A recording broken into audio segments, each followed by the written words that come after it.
HSC পরীক্ষার্থী ২০২৪ তোমরা যারা ঢাকা বোর্ডের অধীনে বাংলা প্রথম পত্র পরীক্ষা দিয়েছো, তোমরা এই ভিডিওটির মাধ্যমে এমসিকিউ সমাধান পাবে, ১০০% সঠিক উত্তরমালা পাবে। তোমরা কিন্তু মিলিয়ে নিতে পারবে কোনটি সঠিক হয়েছে, কোনটি ভুল হয়েছে। এছাড়াও তুমি এমসিকিউতে কত নাম্বার পাবে, এজন্য সম্পূর্ণ ভিডিওটি দেখো। আর রিকোয়েস্ট থাকবে সম্পূর্ণ ভিডিওটি তুমি দেখার পাশাপাশি শেয়ার করে দেবে, যেন তোমার বন্ধুরাও মিলিয়ে নিতে পারে কোনটি সঠিক হয়েছে এবং কোনটি ভুল হয়েছে।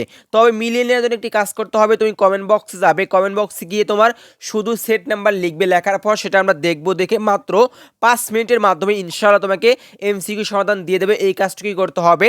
তোমাদের পরবর্তী পরীক্ষা বাংলা দ্বিতীয় পত্রের জন্য রয়েছে ব্যাকরণ এবং নির্মিত অংশ থেকে 100% সাজেশন। আমাদের এই সাজেশনটি পড়লে বাংলা দ্বিতীয় পত্র নিয়ে আর কোনো সমস্যা হবে না বা তোমার টেনশন করতে হবে না। বাংলা দ্বিতীয় পত্রে কিন্তু কমন থাকবে, এখনও সময় রয়েছে। আমাদের এই সাজেশন নেওয়ার জন্য স্ক্রিন থেকে হোয়াটসঅ্যাপ নাম্বারে একটা মেসেজ করো ভাইয়া, সাথে সাথে বাংলা দ্বিতীয় পত্র সাজেশন পাবে।